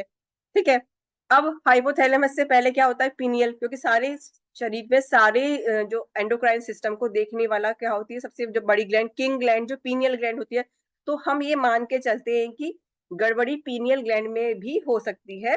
तो हम इसके लिए पीनियल ग्लैंड के लिए जो हम पॉइंट देते हैं हाफ के 40 सेकेंड बेसिकली, तो हम पहले सारे जो डाइजेशन के प्रोसेस होते हैं वो ट्रीटमेंट हम देते हैं, उसके बाद हम इनको मानकर कि शायद हमने सब दे दिया, फिर भी हम पीनियल ग्लैंड को भी उकसाते हैं, हम हाइपोथैलेमस को भी उकसाते हैं, और हम साथ में एंटीरियर पिट्यूटरी को उकसाते हुए फिर थायराइड ग्लैंड को भी उकसाते हैं, उसका भी हम देखते हैं। तो इस तरह से हम हर संभव, हम न्यूरोथेरेपी में क्यों सक्सेसफुल है, न्यूरोथेरेपी क्यों हर बीमारी को में सक्सेसफुल है, हर बीमारी का इलाज करने में सक्षम है, मतलब हम न्यूरोथेरेपिस्ट हर बीमारी का इलाज करने में सक्षम है, क्योंकि हम हर संभावित कारणों को लेके चलते हैं कि उसका बीमारी आने का कारण ये भी हो सकता है, क्योंकि शरीर में नेगेटिव फीडबैक सिस्टम होता है कि कोई भी चीज जो जरूरत से ज्यादा है शरीर उसको अपना कम भी कर देता है और उसको जरूरत से ज्यादा बनने भी नहीं देता, अगर बन गई है तो उसको संभाल, मतलब उसको कम करने की भी जिम्मेदारी शरीर अपने आप देख की होती है, वो अपने आप देख लेता है। इसीलिए अगर हम हर संभावित कारण पे काम करते हैं तो हमें पता है उससे नुकसान नहीं होगा, इसीलिए हम ज्यादा सक्सेसफुल है, क्योंकि हमें पता है कि ये कारण है, अगर हम सब पे काम करेंगे तो जो भी कारण इसका है वो उस पे काम करेगा। और अगर ये, अब हमने ये वाला पॉइंट हमने दे भी दिया, ये इसका कारण नहीं है, तो हमें पता है कि उससे कुछ नुकसान नहीं होगा, तो इसीलिए हम हर बीमारी में को ट्रीट करने में, उसका इलाज करने में पूरी तरह सक्षम है। ठीक है, तो यहाँ हमने देख लिया कि उसका कारण क्या हो सकता है, हमने सारे संभावित कारण देख लिए, तो इस पे हम काम करते हैं तो हम हाइपोथायराइड को ट्रीट कर सकते हैं। अब हमने और देखा था कल ये है कि दो तरह के हाइपोथायराइड मतलब होते हैं टेस्ट के बेसिस पे, कि मतलब एक बार हम कई पेशेंट्स की हम ये रिपोर्ट्स देखते हैं कि जिसमें T3 और T4 वो दोनों हार्मोन जो है सामान्य से कम होते हैं और TSH जो है सामान्य से बड़ा होता है। तो एक्चुअली वो वाला हाइपोथायराइड ही एक्यूरेट या एक्चुअल या ऑर्डिनरी वाला हाइपोथायराइड होता है, जिसमें कि एक्चुअली थायराइड ग्लैंड जो है अपने जो हार्मोन कम बना रही होती है, और TSH क्योंकि उस TSH ज्यादा निकाल रहा होता है, मतलब स्टिमुलेटिंग हार्मोन तो निकल रहा है लेकिन उसके प्रभाव से थायराइड ग्लैंड जो है वो अपने हार्मोन कम निकाल रही होती है। तो ऐसे टेस्ट रिपोर्ट्स में जब हम रिपोर्ट देखते हैं तो T3 T4 कम होते हैं और TSH जो है सामान्य से बढ़ा हुआ होता है। तो यह होता है एक्चुअल वाला या एक्यूरेट वाला हाइपोथायरॉयडिज्म। लेकिन एक तरह की रिपोर्ट्स हम ये भी देखते हैं कि जिसमें TSH की मात्रा सामान्य से ज्यादा होती है, लेकिन T3 और T4 की मात्रा सामान्य ही होती है, रेंज में ही होती है। तो इस तरह के हाइपोथायराइड को हम सब क्लिनिकल हाइपोथायराइडिज्म कहते हैं। इसमें क्या होता है कि इसमें थायराइड ग्लैंड जो है एक लेवल तक बना रही होती है, लेकिन वो इतना नहीं बना रही होती कि जिसके लिए TSH बना, जैसे हमने देखा कि नेगेटिव फीडबैक सिस्टम होता है कि एक लेवल से अगर थोड़ा सा ज्यादा बनाने लगती है तब वहां से नेगेटिव फीडबैक सिस्टम आता है हाइपोथैलेमस से इनिबिटरी हार्मोन कि वो इनिबिटरी निकालता है, मतलब बंद करना के लिए बोलता है। तो TSH जो है बनाना बंद कर देती है एंटीरियर पिट्यूटरी, और वो हार्मोन जो है लेवल में रहता है। लेकिन इस वाली सब क्लिनिकल हाइपोथायराइडिज्म के केस में क्या होता है कि T3 जो हाइपोथायरॉयड ग्लैंड जो है वो एक नॉर्मल रेंज में बना रही होती है, वो इतना ज्यादा नहीं बना रही होती कि हम वो स्टोर कर पाए या पिट्यूटरी को या हाइपोथैलेमस को ये इंडिकेशन जाए कि बनाना बंद करो, इनहिबिटरी निकालना, मतलब इनहिबिटरी हाइपोथैलेमस इनहिबिटरी हार्मोन नहीं निकाल पाता, मतलब रोकने वाला हार्मोन नहीं निकालता कि अब बंद करो। मतलब ये सामान्य भाषा में समझे हम तो वो इतना ज्यादा नहीं बना रही कि अब सांप पीछे से मतलब इतना स्टोर नहीं कर पा रही कि पीछे से सामने मना करे हाइपोथैलेमस कि अब बंद कर दो, TSH निकालना बंद कर दो, भाई वहां इकट्ठा हो गया है, मतलब स्टोर नहीं कर पा रही, जितना शरीर को चाहिए उतना नॉर्मल अमाउंट में बना पा रही है। इसीलिए TSH बढ़ता जा रहा है, लेकिन वो ज्यादा बना रही है ना पीछे से ये हार्मोन इनहिबिटरी हार्मोन निकल पा रहे हैं। तो ऐसी अवस्था को सब क्लिनिकल हाइपोथायराइडिज्म कहते हैं। तो ऐसी अवस्था में कुछ पेशेंट्स को लक्षण होते हैं, सिम्टम्स आ जाते हैं हाइपोथायराइड वाले, लेकिन कुछ पेशेंट्स को नहीं आते हैं। लेकिन यहाँ भी हमें दो तरह से काम करना होगा, आगे हम देखेंगे, हम ट्रीटमेंट्स में देखेंगे। तो यहाँ भी हमें इसे दो तरह से समझना पड़ेगा कि हम इसमें कैसा ट्रीटमेंट चलाएं। ठीक है, तो ये हो गया प्रकार हमने थायराइड के देख लिए। तो इस तरह से हमने ऑलमोस्ट सब चीज कवर कर लिया शॉर्ट में जो हमने कल पढ़ी थी। ठीक है, अब हम बात कर रहे हैं यहाँ पर डायग्नोस की। तो हम डायग्नोस कैसे करते हैं, मतलब अगर किसी पेशेंट को हाइपोथायराइड जैसे लक्षण लग रहे हैं तो उसको कौन सा टेस्ट बोले। तो इसमें हम टेस्ट जो बोलते हैं वो होता है थायराइड प्रोफाइल टेस्ट, मतलब पूरा थायराइड प्रोफाइल टेस्ट करने के लिए बोलते हैं, जिसमें TSH, T3 और T4 सारे होते हैं।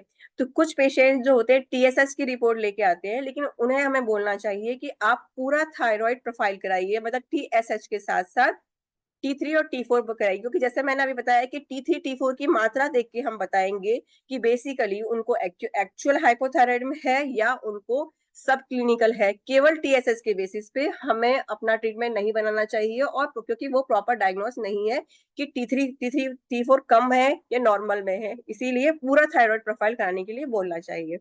ठीक है, उसके बाद अगर किसी का ये रेंज जो है बहुत ज्यादा गड़बड़, अगर TSH जैसे बहुत ज्यादा हाइपर रहता है, बहुत ज्यादा बढ़ा हुआ रहता है, तो उस केस में हम डॉक्टर्स या हम अल्ट्रासाउंड कराने के लिए बोलते हैं या CT स्कैन कराने के लिए बोलते हैं। क्योंकि उस केस में क्या होता है कि जैसे कि आगे हम देखेंगे कि गॉइटर वाली केस में, यानी जो नोड्यूल्स बन जाते हैं, हमने कल भी देखे थे, कल भी हमने देख चुके हैं कि जब, एक सेकंड मैं दिखाती हूँ, जब थायराइड ग्लैंड जो है बहुत के अंदर ये देखिए इस तरह से नोड्यूल्स बन जाते हैं, लम्प्स बन जाते हैं। तो TSH में रिपोर्ट्स में आता है कि TSH बहुत बड़ा हुआ है, T3 T4 भी कम है, तो एक्चुअली ये हाइपोथायराइड वाली कंडीशन है। लेकिन इसमें जब पेशेंट्स को निगलने में दिक्कत होती है, गले में कुछ चुभन जैसी महसूस होती है, तो उस केस में CT स्कैन या MRI करा के भी देखते हैं, या बाकी स्कैनिंग करा के भी देखते हैं कि कुछ ये उसकी जो कंडीशन है वो गॉइटर वाली तो नहीं है, मतलब अंदर लम्प्स तो नहीं बन रहे, नोड्यूल्स तो नहीं बन रहे। तो इस कंडीशन में क्या होता है कि ये बेसिकली आयोडीन की कमी से होती है गॉइटर, जिसमें क्या होता है कि जो थायराइड ग्लैंड के लम्प्स बन जाते हैं, मतलब वो आयोडीन को लेने के लिए अपना साइज बढ़ा लेती है, और उस साइज बढ़ने की वजह से पेशेंट्स को जो है निगलने में तकलीफ होती है, सांस लेने में तकलीफ होती है। तो ये इस कंडीशन में डॉक्टर को ब्लड टेस्ट के अलावा और भी बहुत सारे टेस्ट कराने पड़ जाते हैं। ठीक है, अल्ट्रासाउंड वगैरह और थायराइड अपटेक स्कैन वगैरह कई सारे स्कैन कराने पड़ जाते हैं। ठीक है, आगे हम देखेंगे कि क्या क्या नॉर्मल रेंज होती है और थायराइड टेस्ट में क्या क्या आता है। तो TSH की जो नॉर्मल रेंज होती है वो 0.5 से लेकर 5.5 मिलीलीटर पर UL यूनिट लीटर में होती है। ठीक है। तो और T4 की जो मात्रा होती है वो 60 से 135, और फ्री T4 और फ्री T3 और फ्री T3। तो मतलब अगर जब हम देखते हैं तो कई बार रिपोर्ट्स में ये 5 पैरामीटर्स लिखे आते हैं, फ्री T4 और फ्री T3 और टोटल T4 और टोटल T3। ये क्या होते हैं इसको भी समझते हैं कि बेसिकली कई बार तो केवल TSS T4 और T3 लिखे होते हैं, टोटल T4 और टोटल T3 लिखे होते हैं, लेकिन कई बार क्या होता है कि T3 और T4 भी फ्री भी लिखे होते हैं। या फ्री का मतलब और बाउंड का मतलब क्या है कि देखिए, जैसे कि थायराइड ग्लैंड ने, अगर हम समझते हैं कि हार्मोन कैसे बनते हैं, तो सबसे पहले जो थायराइड ग्लैंड से बनता है वो T4 ही बनता है, और T4 फिर आगे जाके चेंज होकर T3 में बनता है। मतलब थायरॉक्सिन पहले बनता है और थायरॉक्सिन फिर T3 में बदलता है। ठीक है। उसके बाद ये जो होते हैं ये बाउंड होते हैं प्रोटीन से, और फिर ये शरीर प्रोटीन से बंध के, प्रोटीन के साथ जुड़ के ही फिर ये आगे काम करते हैं।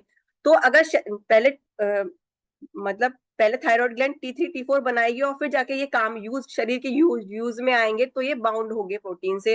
तो फ्री का मतलब ये है कि मतलब इतने थायराइड ग्लैंड ने इतना बनाया है, और बाउंड मतलब इतना वो तो काम में आ चुका है ना। तो फ्री वाले से एक्यूरेट मालूम चलता है कि मतलब थायराइड ग्लैंड इतना बना रही है, मतलब फ्री नहीं है, बाउंड है, मतलब वो तो काम में आ गया ना। जो काम में आ गया उससे तो कोई मतलब नहीं है। तो एक्चुअल पैरामीटर्स के लिए डॉक्टर फ्री और बाउंड दोनों पैरामीटर्स लिखते हैं। मतलब जो फ्री है वो एक्चुअल है, मतलब इतने बन रहे हैं। जो T4 बाउंड हो गया मतलब प्रोटीन से जुड़ गया, तो वो तो आप किसी काम का नहीं, वो तो काम में आ गया ना। मतलब जो खाली है, जो अब आगे काम में आएगा वो उससे। तो फ्री वाले से जो है एक्चुअल मालूम चलता है कि उसको कितना बचा हुआ है, कितना भी काम में नहीं आया है, जो आगे जाके काम में आएगा। तो इसीलिए फ्री T4 और फ्री T3 जो है एक्यूरेट होते हैं। इसके बेसिस पे ही एक्चुअल डिसाइड किया जाता है कि हाइपोथायराइड है या नहीं। क्योंकि कई कई केसेस तो बिल्कुल सिंपल होते हैं, जो आप देख के मालूम कर सकते हो कि हाँ इसको हाइपोथायराइड है। कई केसेस ऐसे कॉम्प्लिकेटेड हो जाते हैं, तो वहाँ डॉक्टर्स को बहुत प्रिसाइजली देखना पड़ता है कि हाँ अच्छा TSH नॉर्मल आ रहा है, लेकिन फ्री T4 कितना है, फ्री T3 कितना है। तो वहाँ बहुत ज्यादा रिपोर्ट को एनालिसिस करना पड़ता है। तो हम अगर देखेंगे इस बेसिस पे, तो फ्री के बेसिस पे देखते हैं कि फ्री T4 कितना है, फ्री T3 कितना है, मतलब जो अभी प्रोटीन से बाउंड नहीं हुआ है और आगे जाके काम में आने वाला है। ठीक है। अब हम आगे देखते हैं कि हमने दो तरह की कंडीशंस पढ़ी थी हाइपोथायराइड में ही कल, की गॉइटर और थायरोडाइटिस। तो ये दोनों क्या है, तो इसको भी समझ लेते हैं कि दोनों में अगर देखी जाए तो सिम्टम्स एक जैसे होते हैं कि मतलब गले में निकलने में दिक्कत हो रही है, स्वेलिंग जैसी नजर आ रही है, लेकिन दोनों अलग अलग चीजें हैं, क्योंकि इनके दोनों के कारण अलग अलग हैं। तो ट्रीटमेंट भी अलग अलग बनेगा, और ये स्कैनिंग से मालूम चल सकता है कि एक्चुअली थायरोडाइटिस है या गॉइटर है।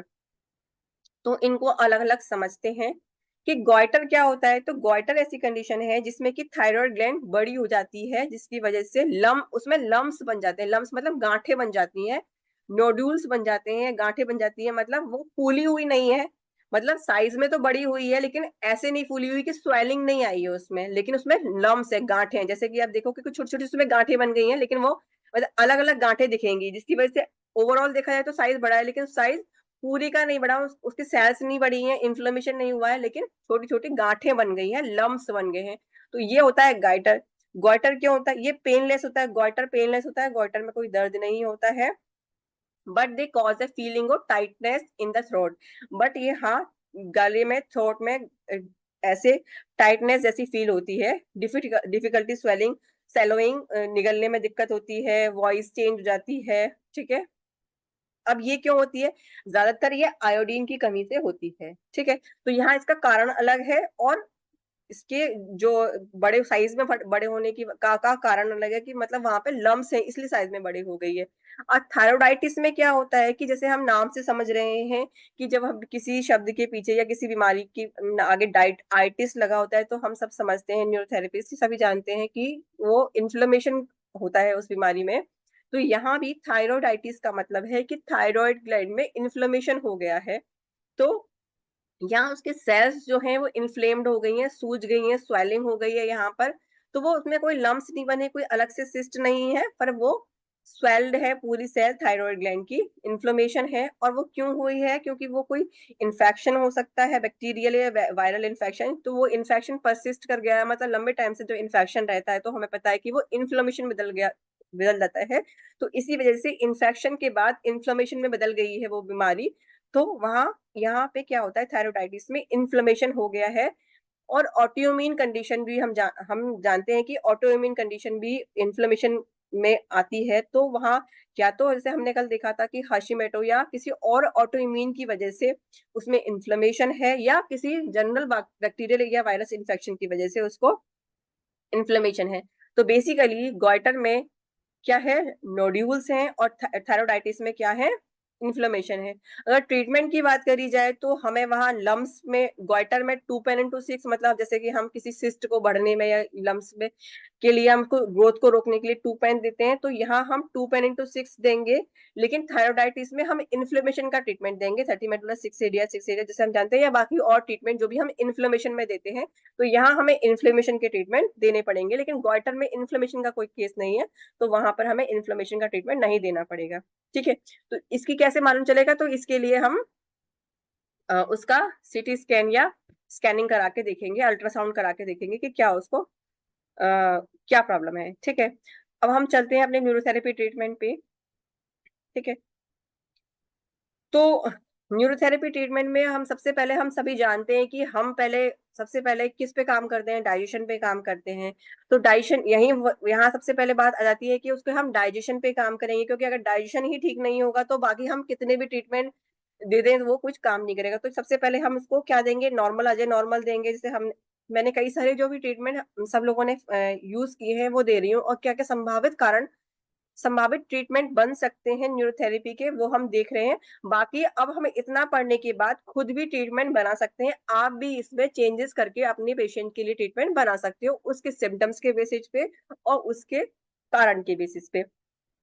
ठीक है, तो जैसे हमने बात की कि सबसे पहले हमें क्या करना पड़ेगा, उसके सिम्टम्स को रिवर्स करके उसके सिम्टम्स पे भी काम करना पड़ेगा, और फिर उसके बाद हम उसके मेन कारण पे भी काम करना पड़ेगा कि ये क्यों आई है। लेकिन सीधे कारण पे काम करने से पहले सिम्टम्स पे भी हमें काम करना पड़ेगा कि सबसे पहले डाइजेशन को इम्प्रूव करेंगे हम, तो नॉर्मल अजय नॉर्मल देंगे, क्योंकि हमने पढ़ा कि ये एसिडोसिस वाली बीमारी है, तो इसमें एसिड भी बड़ा होता है, तो एटीएफ भी देंगे, एसिड ट्रीटमेंट भी देंगे, और साथ में एसिड के साथ ए हेपरिन भी देंगे। तो हमने कल देखा था कि हम न्यूरोथेरेपी में हाइपोथायराइड को एसिडोसिस में रखते हैं, और इसमें क्या सिम्टम है, कॉन्स्टिपेशन भी इसमें एक बहुत बड़ा सिम्टम है कि हर लगभग 90% जो पेशेंट्स हैं हाइपोथायराइड के, उनको कॉन्स्टिपेशन लगभग हर पेशेंट्स को होता ही है। तो सबसे पहले इसमें हम कॉन्स्टिपेशन के लिए भी काम करेंगे, क्योंकि उसका कॉन्स्टिपेशन क्लियर होगा तभी उसका डाइजेशन ठीक होगा। तो कॉन्स्टिपेशन के लिए हम एलएसटीएफ या और भी बहुत सारे फॉर्मूले हैं, जैसे राउंड नॉर्मल या और भी कई सारे ट्रीटमेंट जो हम कॉन्स्टिपेशन के लिए दे सकते हैं उसको, वो हम देंगे। ठीक है, और हमने क्या देखा कि यहाँ पर हमने कल देखा था कि क्या क्या कारण हो सकते हैं, कि कैल्शियम की कमी, जैसे हमने देखा कि कैल्शियम की कमी की वजह से भी उसकी जो थायराइड ग्लैंड की मसल्स जो है लूज हो गई हैं, वो कॉन्ट्रैक्ट नहीं कर पा रही है, मतलब जो ग्लैंड है वो अपने हार्मोन नहीं निकाल पा रही है, तो इसीलिए यहाँ पर 125 DCCV दिया है कैल्शियम के एब्जॉर्प्शन के लिए। क्योंकि हम सब जानते हैं न्यूरोथेरेपिस्ट की कैल्शियम के लिए मैग्नीशियम की बाइंडिंग भी बहुत जरूरी होती है, इसीलिए हमने यहाँ 3 गॉल 7 लिवर 125 DCC से पहले दिया है, तो ये हार्मोन, ये भी हम ट्रीटमेंट देंगे। ये सब ट्रीटमेंट देने के बाद, मतलब बेसिकली उसके डाइजेशन पे काम करने के बाद, उसके कॉन्स्टिपेशन पे काम करने के बाद, और एसिड एल्कलाइन बैलेंस करने के बाद, ये सब करने के बाद फिर उसको हम बाद में हाइपोथायराइडिज्म का फॉर्मूला देंगे, यानी जो हमने अभी डिस्कस किया कि पीनियल ग्लैंड के लिए हाफ के 40 second, 6 medulla for hypothalamus, 4 thyroid fee for anterior pituitary, और 4 थायराइड जो है थायराइड के लिए। तो ये वाला जो फॉर्मूला है हाइपोथायराइडिज्म का फॉर्मूला, वो हम बाद में अप्लाई करेंगे जब उसका हम जो कॉन्स्टिपेशन या डाइजेशन और इन सब चीजों पे काम कर चुके होंगे। ठीक है, ये एक ट्रीटमेंट सेट हो गया। बाकी ये हमने देख ही लिया कि हम सबसे पहले उसके डाइजेशन, एब्जॉर्प्शन, ब्लड सर्कुलेशन पे काम करने के बाद ही आगे हम हाइपोथायराइड ट्रीटमेंट पे जाएंगे, ये हम इसमें देख लिया। और क्या हो सकता है कि जैसे कि हम जानते हैं कि डाइजेशन केवल इतना नहीं है कि नॉर्मल आ जाए, नॉर्मल देने से ही डाइजेशन प्रॉपर नहीं होता है, हमें बहुत सारी काम डाइजेशन के लिए करने पड़ते हैं, क्योंकि हाइपोथायराइड ना तो बहुत जल्दी आता है और ना ही बहुत जल्दी जाएगा। तो सबसे पहले हमें पेशेंट को एश्योर करना पड़ेगा कि आपको वक्त लगेगा, 3 महीने कम से कम लगेगा, टाइम 2 से 3 महीने कम से कम उसको लगेगा, क्योंकि अगर उसका लंबा है, और लंबा ही होता है क्योंकि शुरू में किसी भी पेशेंट को मालूम नहीं चलता, इसमें टाइम लगता है। तो जैसे जैसे उसके सिम्टम्स आते रहेंगे और कंप्लीटली क्योर होने में, यानी उसकी दवाइयां छूटने में हमें टाइम लगता है इस पेशेंट की फुली रिकवरी में, मतलब उसकी दवाई छुड़वा के और उसके सिम्टम्स चले जाए और परमानेंटली जो है उसकी थायराइड ग्लैंड काम करने लग जाए, तो इसमें टाइम लगता है। तो सबसे पहले हमें पेशेंट को ये बताना पड़ेगा कि इसमें टाइम लगेगा, आप पेशेंस रखिए, और साथ में उसके डाइजेशन के लिए हमें काम करना पड़ेगा, यानी उसका वाटर इनटेक सही हो, यानी पानी प्रॉपर पिए, वो पी रहा हो, क्योंकि ऐसे पेशेंट्स अधिकतर पानी कम पी रहे होते हैं, क्योंकि ये एसिडोसिस की बीमारी है। तो एसिडोसिस क्यों हुआ कि मतलब या तो उसका पानी कम पीता था या उसको कॉन्स्टिपेशन था, तो इन सब पे भी हमें ध्यान देना पड़ेगा कि उसके डाइट पर, यानी ये वो अच्छा पानी पिए, उसका मतलब अपने जो डाइट में है वो वाटरी फूड ऐड करे, जो है वो मैदा तली भुनी चीजें कम खाए, वो हैवी प्रोटीन कम ले, मतलब डाइजेशन का प्रॉपर हो। तो ऐसी चीजें वो अगर डाइट में कंट्रोल करेगा, साथ साथ इसके हमारे कई फिजिकल पॉइंट्स भी हैं, यानी कि हमारा एब्डोमेन सेटिंग है, कई ऐसी चीजें उसको हम अपने पॉइंट्स में डालें ताकि उसका जो एब्डोमेन वाले पॉइंट एरिया में ब्लड सर्कुलेशन बढ़े और उसका डाइजेशन प्रॉपर हो, और साथ में कुछ योगा अभ्यास भी करे, योग वगैरह भी करे, ताकि जो जिसमें इंटेस्टाइन की तरफ सर्कुलेशन बढ़ाया जाता है, ताकि वो उसका कॉन्स्टिपेशन क्लियर हो और उसका जो कॉन्स्टिपेशन क्लियर हो और उसका जो डाइजेशन प्रॉपर हो। ठीक है, इसके अलावा और दूसरा भी सेट है, जैसे कि हमने कल डिस्कस किया था कि उसको यूडीएफ भी आता होगा, तो हम ऑक्सीजन स्टार्टिंग में देके फिर उसको यूडीएफ भी ट्रीटमेंट भी दे सकते हैं, ओल्ड यूडीएफ या न्यू यूडीएफ, पेशेंट के अकॉर्डिंग कई सारे यूडीएफ ट्रीटमेंट है, तो इसमें ओल्ड यूडीएफ लिखा है, आप न्यू यूडीएफ ही ट्राई कर सकते हैं। तो UDF treatment, large folic black, क्योंकि इसमें कहीं ना कहीं जब उसकी डाइजेशन प्रॉपर नहीं है तो कहीं ना कहीं उसको B12 और फॉलिक एसिड डेफिशिएंसी भी हो सकती है, तो लार्ज फॉलिक ब्लैक भी उसमें ऐड किया गया है, और 125 जीसीसी जो हमने अभी डिस्कस किया वो। और ये सब सेट होने के बाद उसको फिर आगे हम normal Ajay normal four thyroid और B12, और फिर बाद में जब ये सेट होने के बाद ही हम हाइपोथायराइड ट्रीटमेंट जो है, हमने हाफ की 40 second 6 medulla 4 thyroid P 4 thyroid use करें। कई बार ऐसा देखा गया है कि थेरेपिस्ट क्या करते हैं कि हमें केवल ये हाइपोथायराइड फॉर्मूला स्टार्टिंग से ही पेशेंट को हाइपोथायराइड ट्रीटमेंट देना शुरू कर देते हैं, और फिर कुछ दिनों बाद बोलते हैं कि टेस्ट कराने के बाद कि रिजल्ट नहीं आया। तो इस बात का हमें ध्यान ध्यान रखना चाहिए कि हाइपोथायराइडिज्म वाला ट्रीटमेंट तभी काम करेगा जब उसका डाइजेशन प्रॉपर हो। तो बेसिकली सबसे पहले ऐसे पेशेंट पे हमें डाइजेशन पे काम करना चाहिए, और दूसरी बात उसका कॉन्स्टिपेशन 100% क्लियर हो जाए, तब ही हमें ये हाइपोथायराइड ट्रीटमेंट देना चाहिए। ठीक है, आगे चलते हैं कि ऐसे पेशेंट जिनको हाइपोथायराइड काफी लंबे टाइम से है, तो वो धीरे धीरे उनकी और चीजों पर भी वो प्रभाव डालता है। तो जैसे जैसे मैंने बताया कि उनका वेट गेन होने लगता है, तो उनको ऐसे पेशेंट्स को एक्सरसाइज करने के लिए भी बोलना चाहिए। और ऐसे पेशेंट्स को जिनको बहुत टाइम से हाइपोथायराइड है, तो वो डिप्रेशन में भी आ जाते हैं, क्योंकि उनका सारा मेटाबॉलिज्म बिगड़ा हुआ है। तो हमने ये देखा कि जो T3 T4 हार्मोन है शरीर में ऑलमोस्ट सभी काम कर रहे होते हैं, तो मूड, जैसे मैंने कल बताया था कि मूड पे भी काम करता है ना थायराइड जो हार्मोन है। तो ऐसे पेशेंट के मूड भी खराब रहता है, मतलब ऐसे पेशेंट डिप्रेशन में भी रहने लग जाते हैं बहुत टाइम से, अगर हाइपोथायराइड है ऐसे पेशेंट्स को, तो उनका डिप्रेशन वाली स्थिति में भी वो आ जाते हैं।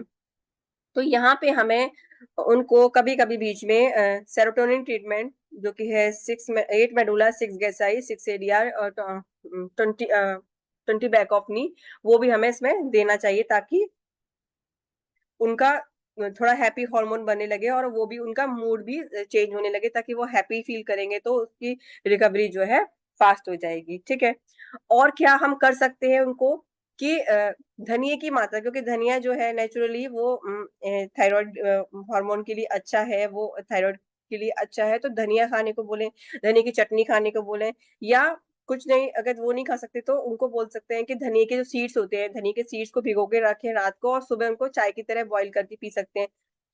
ये भी हम अपने पेशेंट्स को बोल सकते हैं, क्योंकि ये सब चीजें मिलकर उनकी जो रिकवरी है थोड़ी फास्ट हो जाएगी, तो ताकि वो भी अच्छा फील करेंगे। तो ये रिकवरी में हेल्प करते हैं ऐसे सारे नुस्खे जो हम देखते हैं कि उनको ऐड ऑन करवाते हैं हमारे न्यूरोथेरेपी ट्रीटमेंट के साथ। तो ये सब भी हमें बोलना चाहिए, ठीक है। अब हम बात करते हैं सब क्लिनिकल हाइपोथायराइडिज्म की। तो मैंने पढ़ा कि सब क्लिनिकल में क्या है कि T3 T4 नॉर्मल है, लेकिन TSH बढ़ा हुआ है।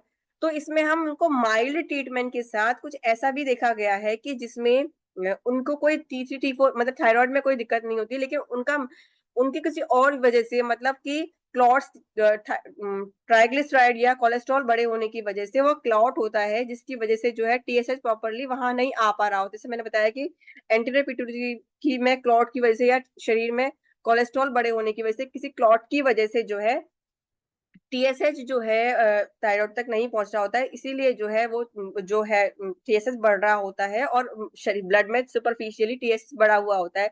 तो सब क्लिनिकल हाइपोथायराइड वाले केस में हमें ट्रीटमेंट एंजाइना ट्रीटमेंट भी अच्छा काम करता है। मतलब हाँ, ट्राइग्लिसराइड को हम कम करेंगे, नॉर्मलाइज करेंगे, तो TSH जो है नॉर्मल मात्रा में आ जाएगा। तो ये एक संभावित ट्रीटमेंट हो सकता है सब क्लिनिकल में। TSH स्लाइटली जब बढ़ा हुआ होता है, लेकिन T3 T4 नॉर्मल होते हैं, ठीक है। और और क्या है, गॉइटर के लिए मैंने आपको बता ही दिया कि 2 पेन इंटू 6 हम यूज कर सकते हैं। और थायरोडाइटिस में हमें इन सारे ट्रीटमेंट के साथ साथ इन्फ्लेमेशन ट्रीटमेंट भी यूज करना चाहिए। तो हमने हाइपोथायराइड को समझा, कारण समझे, प्रकार समझे, और उसके बाद हमने न्यूरोथेरेपी ट्रीटमेंट समझे कि क्या क्या हम संभावित ट्रीटमेंट दे सकते हैं। तो आई होप मैंने क्लियर आप लोगों को सभी कुछ समझा दिया और क्लियर हो गया हो। लेकिन फिर भी किसी का कोई क्वेश्चन हो तो प्लीज आप क्वेश्चन पूछ सकते हो। जी, किसी को कुछ समझ नहीं आया या कोई क्वेश्चन रह गया या कोई डाउट है या कोई केस हाइपोथायराइड से रिलेटेड डिस्कस करना चाहते हैं अभी टाइम पर?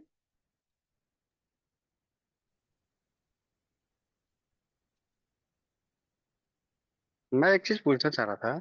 हाँ जी। हेलो। हाँ जी, जैसे हम उसका आपने बताया ना कि पहले हम उसका पेट सेट करेंगे।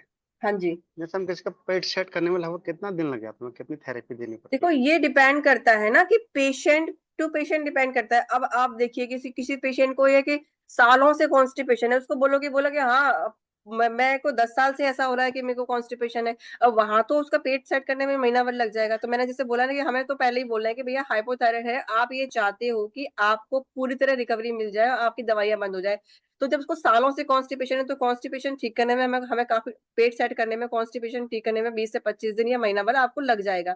कई पेशेंट ऐसे होते हैं जिनका वाटर इनटेक बिल्कुल ही नहीं होता, मतलब पानी बिल्कुल ही नहीं पीते, तो वहां पानी की आदत सुधारने में, ये सब करने में टाइम लग जाता है। और कई पेशेंट ऐसे होते हैं कि तुरंत ही हमारे कहने पर ही वो अपना पानी, खाना पीना, एक्सरसाइज वैसे सब कुछ करने लग जाते हैं। तो वहां आप देखिए कि एक वीक में आपका पेट, उसका पेट सेट हो जाएगा। तो पेट सेट करना, तो ये तो पेशेंट पे भी डिपेंड करता है कि पेशेंट की बीमारी पर, और पेशेंट पे सबसे ज्यादा डिपेंड करता है कि वो चाह रहा है कि एक्चुअली हमारी बात को समझ रहा है कि उसका पेट सेट करना हमारे लिए होना कितना हमारे लिए जरूरी है। तो डिपेंड करता है पेशेंट की प्रॉब्लम कितनी बड़ी है और पेशेंट हमारे ट्रीटमेंट को कितना सीरियसली ले रहा है, ठीक है। Okay, thank you. और किसी का कोई क्वेश्चन? नहीं? तो आई होप मैंने क्लियर कर दिया सभी को, आपको क्लियर हो गया, हाइपोथायराइड से रिलेटेड कोई क्वेश्चन नहीं बचा है, सब क्लियर हो गया। तो आगे भी जो भी हाइपोथायराइड के कोई केस आएंगे तो हम उसको इजीली ट्रीट कर पाएंगे पेशेंट को।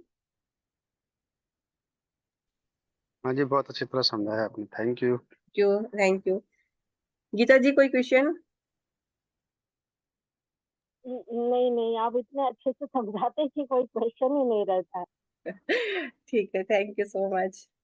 ठीक है, तो अभी हम क्लास खत्म होने वाली ही है। बाकी अगर किसी का फिर भी पढ़ने के बाद भी कोई क्वेश्चन रहता है तो आप ग्रुप में डाल दीजिएगा, मैं आंसर कर दूंगी, ठीक है।